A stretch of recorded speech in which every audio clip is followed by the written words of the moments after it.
Prezados cidadãos da Rússia, caros amigos, hoje, mais uma vez, acho necessário voltar aos eventos trágicos que estão acontecendo em Donbass, as questões chaves da própria Rússia.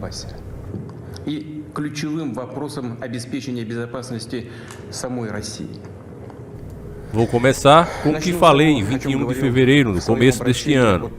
Trata-se de algo que provoca nossa especial preocupação e ansiedade, das ameaças fundamentais que, ano em ano, passo a passo, de forma grosseira e presunçosa, são criadas por políticos irresponsáveis do Ocidente em relação ao nosso país.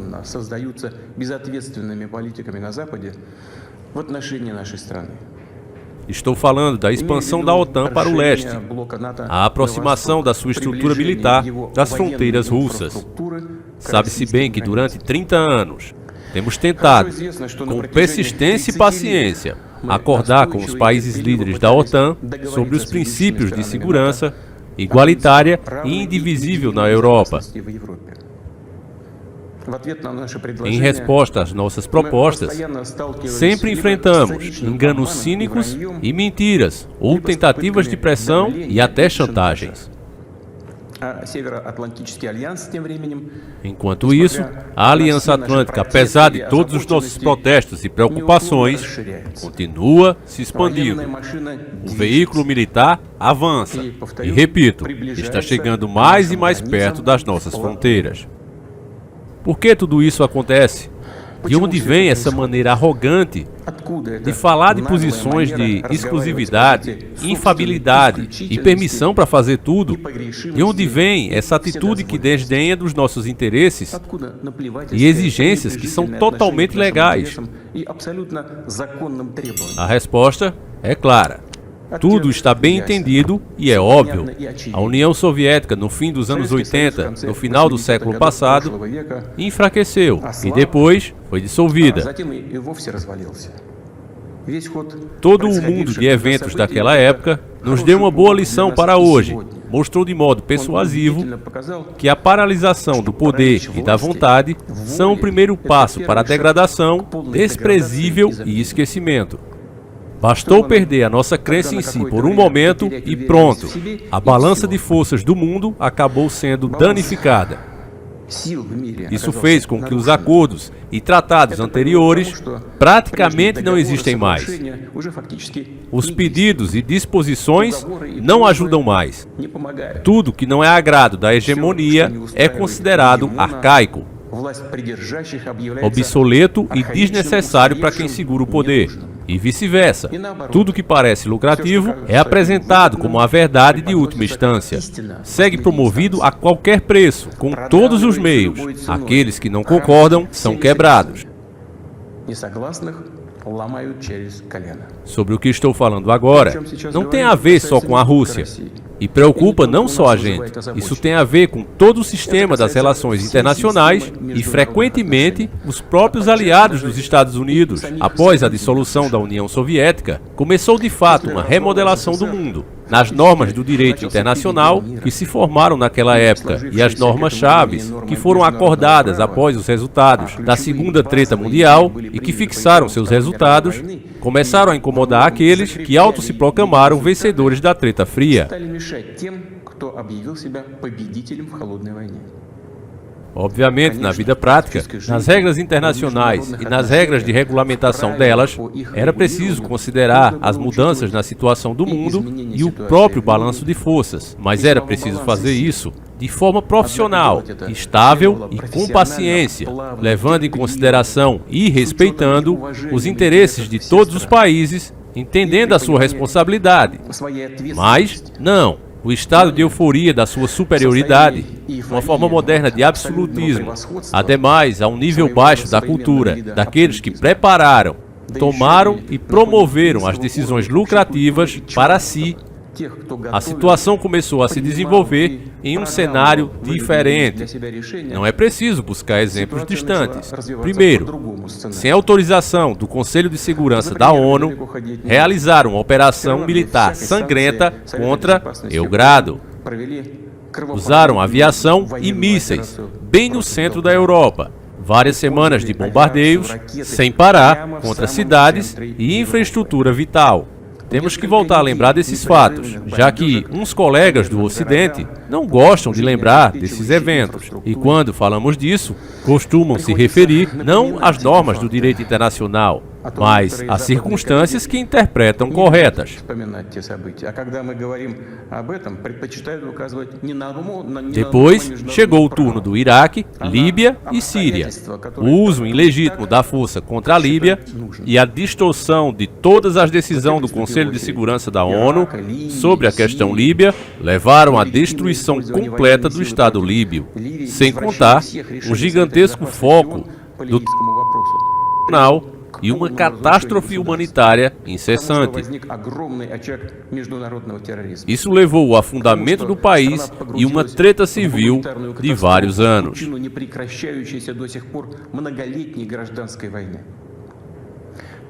Uma tragédia que foi submetida a milhares de pessoas, não só na Líbia, mas também em toda a região. Ocasionou uma saída massiva migratória do norte da África e do Oriente Médio para a Europa. Esse destino foi preparado também na Síria. As ações de combate e a colisão do Ocidente no território deste país, sem permissão do governo sírio e autorização do Conselho de Segurança da ONU, nada menos são do que uma agressão, uma intervenção. Entretanto, um lugar especial nessa fila tem com certeza a invasão do Iraque. Também sem nenhum fundamento de direito. Com o pretexto, foi escolhida e alegada a verdadeira informação que tinha os Estados Unidos sobre a presença de armas de destruição em massa no Iraque. Como prova disso, publicamente aos olhos de todo mundo, o secretário de Estado dos Estados Unidos sacudiu um frasco com uma pólvora biológica, afirmando que se tratava de uma arma química que estava sendo desenvolvida no Iraque. Depois, veio à tona que tudo era uma falcatrua, um blefe. Não havia nenhuma arma química no Iraque. Incrível e surpreendente, mas fato continua sendo fato. A mentira teve lugar no mais alto nível estatal e das tribunas altas da ONU. Como resultado, múltiplas vítimas e destruições. Um surto incrível do... Em geral, eu tenho a impressão de que em praticamente todo lugar, em muitas regiões do mundo onde o Ocidente vem para instalar sua ordem, como resultado, são presenciados ferimentos sangrentos, úlceras do internacional e extremismo. Tudo o que eu disse aqui corresponde aos exemplos mais fortes, mas não os únicos do desprezo do direito internacional. Nesse grupo entram também as promessas dadas ao nosso país em não expandir a OTAN para o leste em nem mais 1 centímetro. Repito, enganaram. Em um palavreado popular, simplesmente nos deixaram para trás. Sim, frequentemente pode-se ouvir que a política é um negócio sujo. Pode ser, mas não tanto assim. Não desta forma. Este comportamento de trapaceiro não só contradiz os princípios das relações internacionais, mas também os princípios estabelecidos de moralidade e virtude. Onde estão a justiça e a verdade? Só há lugar para mentira total e hipocrisia. Relatam que os próprios políticos norte-americanos, cientistas políticos e jornalistas escrevem que dentro dos Estados Unidos tem sido criado nos últimos anos o verdadeiro império da mentira. E é difícil não concordar com isso. É isso mesmo, mas não é preciso ser modesto. Os Estados Unidos são um país grande, uma potência criadora do seu próprio sistema. Todos os seus satélites não só concordam com eles sempre que podem, mas ainda copiam o comportamento deles e aceitam com admiração as regras propostas. Por isso, com todo o embasamento justificado, se pode dizer que todos os chamados blocos do Ocidente, formado pelos Estados Unidos à sua imagem, todo esse bloco é o império da mentira.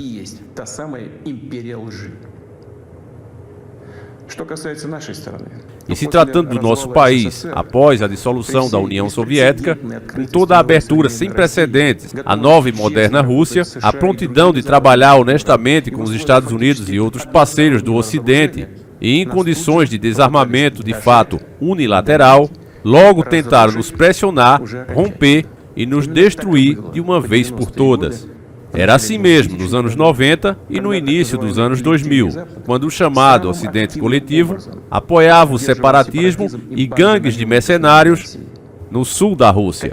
Quantas vítimas e quantas perdas isso nos custou? Quantos desafios tivemos que ultrapassar antes de finalmente quebrarmos o comunismo internacional do Cáucaso? Nós nos lembramos disso e nunca vamos nos esquecer. Até os últimos tempos não pararam de nos usar para seus próprios interesses, destruir nossos valores tradicionais e nos impor os seus pseudos valores, que corroeriam nossos valores do nosso povo de dentro, aqueles princípios que eles implantam agressivamente em seus países, porque levam diretamente à degradação e degeneração, porque contradizem a própria natureza humana. Isso nunca acontecerá. Ninguém nunca conseguiu fazer isso e não conseguirá agora. Apesar de tudo, em dezembro de 2021, mais uma vez tentamos chegar a um acordo com os Estados Unidos e aliados sobre os princípios de segurança na Europa e de não expansão da OTAN. Tudo em vão. O posicionamento dos Estados Unidos não muda. Eles não acham necessário negociar conosco essa questão tão importante para nós. Seguindo seus objetivos, eles desprezam nossos objetivos. E com certeza, nessa situação, surge a questão: o que fazer? O que esperar?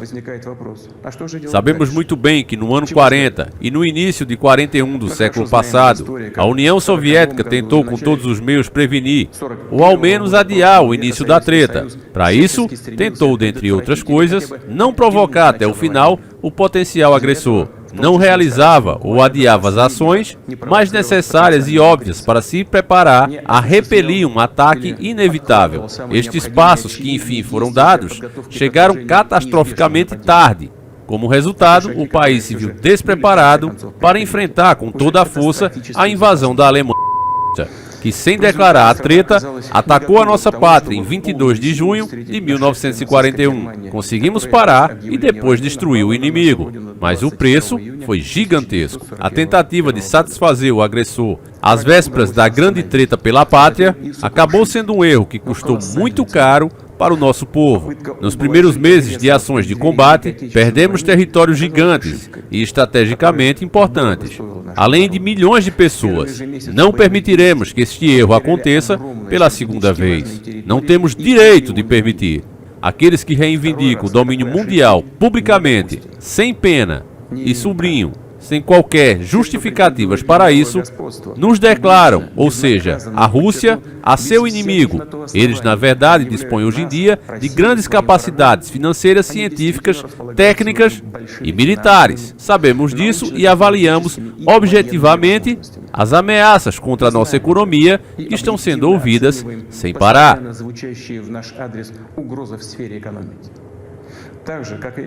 Assim, com as nossas capacidades de enfrentar essa chantagem arrogante e permanente, repito, avaliamos sem ilusões de forma completamente realista.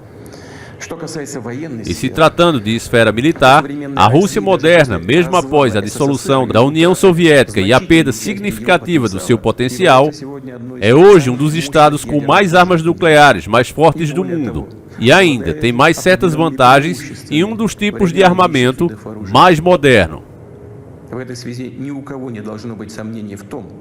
Considerando isso, ninguém deve ter dúvidas de que um ataque direto ao nosso país levaria à derrota e consequências terríveis para qualquer agressor em potencial.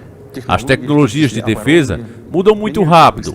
A liderança nessa área passa e vai passar de um para o outro, mas a exploração militar dos territórios perto das nossas fronteiras, se permitirmos que isso seja feito, ficará por dezenas de anos, ou até para sempre, e vai criar para a Rússia ameaças totalmente inaceitáveis que aumentam e não param. Já agora, à medida de expansão da OTAN para o leste, a situação para o nosso país se torna anualmente pior e mais perigosa. Ainda mais nos últimos dias, a liderança da OTAN falam diretamente sobre a necessidade de forçar e acelerar o avanço da aliança para as fronteiras da Rússia. Em outras palavras, eles endurecem sua posição. Não podemos mais simplesmente continuar a observar o que está acontecendo. Isso seria absolutamente irresponsável para nós.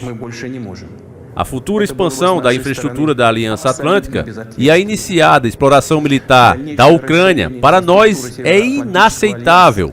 O problema, com certeza, não é na própria organização da OTAN, que é só um instrumento da política externa dos Estados Unidos.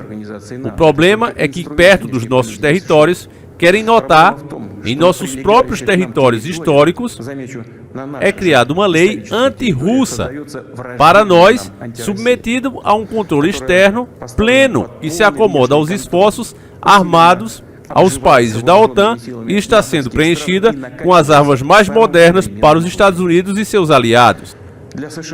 É a chamada política de detenção da Rússia e de óbvios dividendos políticos. Para o nosso país, é uma questão de vida ou de morte. É uma questão do nosso futuro histórico como povo. Não é um exagero. É assim mesmo.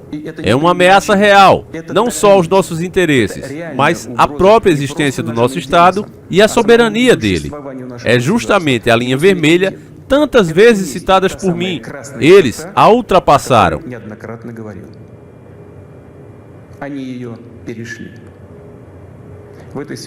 Então, na situação em Stambas, estamos vendo as forças que em 2014 realizaram o golpe de Estado na Ucrânia, tomaram o poder e o seguram como, de fato, procedimentos de eleições decorativas.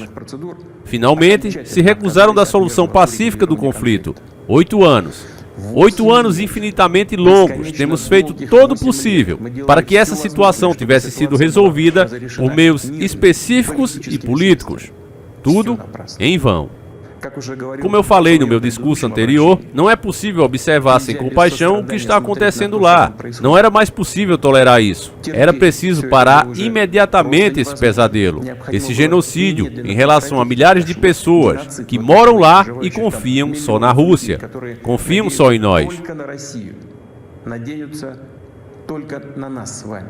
Exatamente nessas ambições, sentimentos e dores das pessoas, era para nós o motivo principal da decisão sobre o reconhecimento das repúblicas populares de Tambas. Vale destacar também que os principais países da OTAN, para alcançar os seus objetivos, apoiam em tudo na Ucrânia os nacionalistas radicais e neorrussas, que por sua vez nunca vão perdoar os moradores da Crimeia e de Sevastopol terem decidido ser livres para se unificar com a Rússia. Eles com certeza vão para a Crimeia e, assim como em Tambas, com treta para matarem, como mataram pessoas indefesas, os justiceiros de gangues de nacionalistas ucranianos, cúmplices de Hitler na grande treta pela pátria.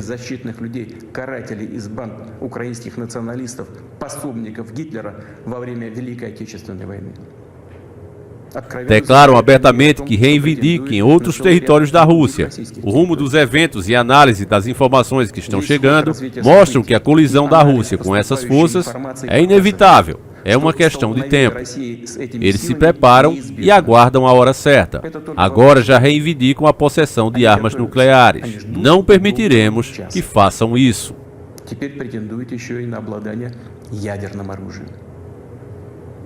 Como já disse, na Rússia, após a dissolução da União Soviética, aceitou as novas políticas. Respeitamos todos os países formados no espaço da União Soviética.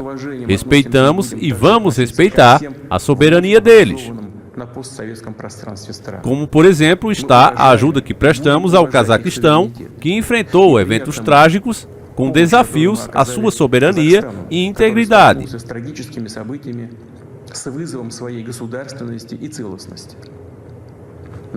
A Rússia não pode se sentir em segurança, se desenvolver e existir com uma ameaça constante que vem do território da Ucrânia moderna.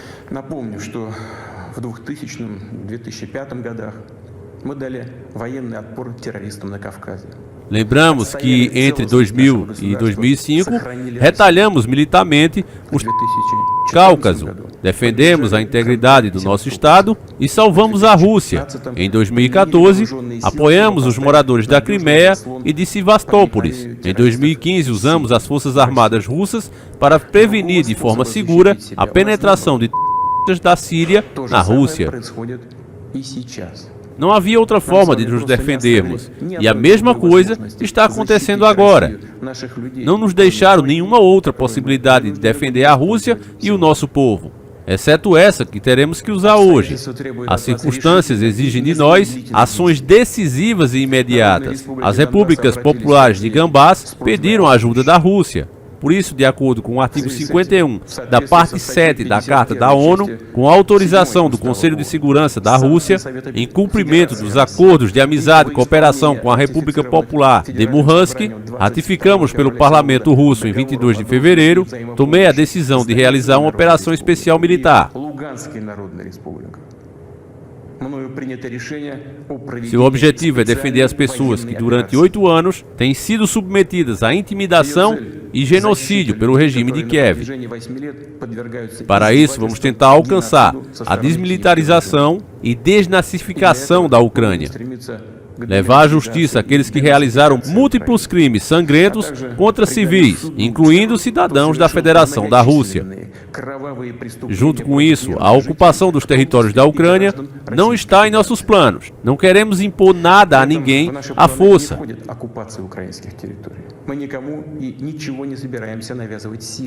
Junto com isso, estamos ouvindo mais frequentemente palavras de que não é preciso cumprir os documentos assinados pelo regime totalitário soviético que define os resultados da Segunda Treta Mundial. Bom, o que podemos responder? Os resultados da Segunda Treta Mundial, assim como as vítimas feitas pelo nosso povo para o altar da vitória são sagrados, mas isso não contradiz altos valores de direitos e liberdades humanos, se baseando nas realidades que se formaram em todas as décadas pós-treta. Isso também não cancela os objetivos para a autodeterminação fixados no artigo 1 da Carta da ONU. Lembro que durante a criação da União Soviética, e nem depois da Segunda Treta Mundial, ninguém perguntou para as pessoas que moram nos territórios que consistem a Ucrânia moderna sobre como elas querem organizar sua vida. Na base da nossa escolha está a liberdade. Liberdade da escolha para todos em definir o seu futuro e o futuro de suas crianças. E achamos importante que todos os povos que moram na Ucrânia hoje em dia possam usar esse direito da escolha. E sendo assim, eu me direciono aos cidadãos da Ucrânia. Em 2014, a Rússia deveria defender os moradores de Crimeia e Vastópolis, daqueles que vocês chamam de nazis. Moradores da Crimeia e Vastópolis escolheram ficar com sua pátria histórica, ficar com a Rússia. E nós apoiamos. Repito, não podemos atuar de outra forma. Крымчане и севастопольцы сделали свой выбор быть со своей исторической родиной, с Россией. Os eventos de hoje estão ligados não ao desejo de violar os interesses da Ucrânia e do povo ucraniano. Eles estão ligados aos interesses da própria Rússia, daqueles que fizeram a Ucrânia refém e tentam usá-la contra o nosso país e seu povo. Repito, nossas ações correspondem à autodefesa e de ameaças que criam para nós e de um maior desastre do que estamos vendo atualmente. Por mais difícil que seja, eu peço que entendam isso e apelo compreensão para virar essa página trágica o mais rápido possível e seguir para frente juntos.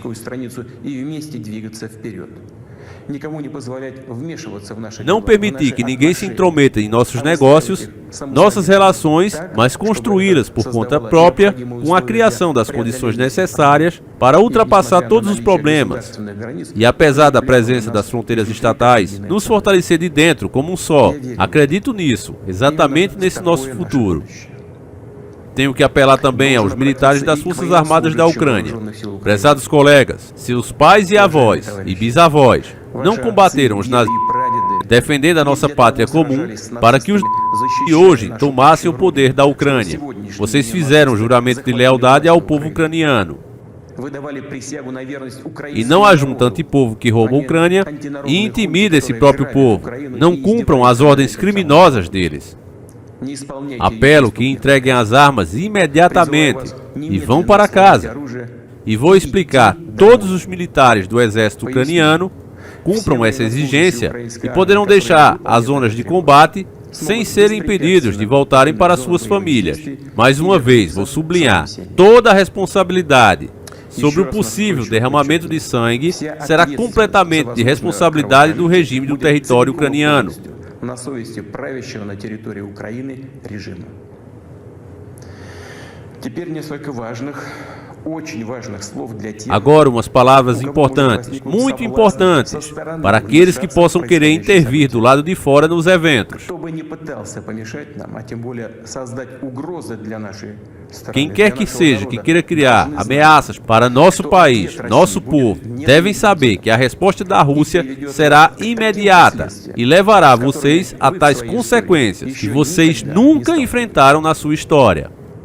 Мы готовы к любому развитию событий. Estamos preparados para qualquer desenvolvimento dos acontecimentos. Todas as decisões necessárias neste âmbito são tomadas. Espero que eu seja ouvido. Prezados cidadãos da Rússia, o bem-estar, a própria existência dos estados e os povos, seu sucesso e vitalidade sempre são iniciados em um forte sistema de raízes culturais e valores, experiência e tradições de seus descendentes. E com certeza depende diretamente da capacidade de se adaptar rapidamente à vida e à mudança da sociedade, de sua prontidão de consolidar, coletar todas as forças para seguir em frente. Sempre é preciso forças, mas a força pode ser de qualidades diferentes. Na base da política do Império da Mentira, a qual eu falei anteriormente, antes de tudo, esta uma força rude e reta. Nesses casos é falado, se tem força, não precisa de inteligência.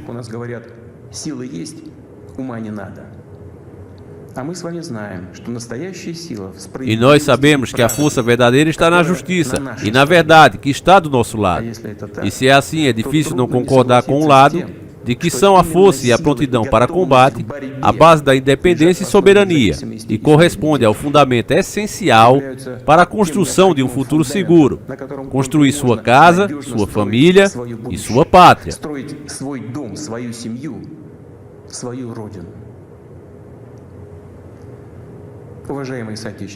Prezados compatriotas, tenho certeza, e os soldados e oficiais das Forças Armadas da Rússia, leais ao seu país, vão cumprir seu dever com coragem e profissionalismo. Não tenho dúvidas de que todos os níveis do poder vão agir juntos e efetivamente.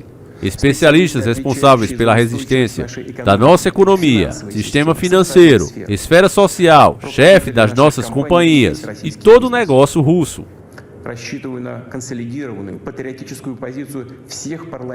Espero que haja posição consolidada e patriótica de todos os partidos do parlamento e forças sociais. No final das contas, como sempre foi na história, o destino da Rússia está nas fortes mãos do nosso povo multinacional. Isso significa que as decisões tomadas serão realizadas, os objetivos alcançados e a segurança da nossa pátria garantida. Confio no apoio de todos vocês, naquela força invencível que nos proporciona o nosso amor pela pátria.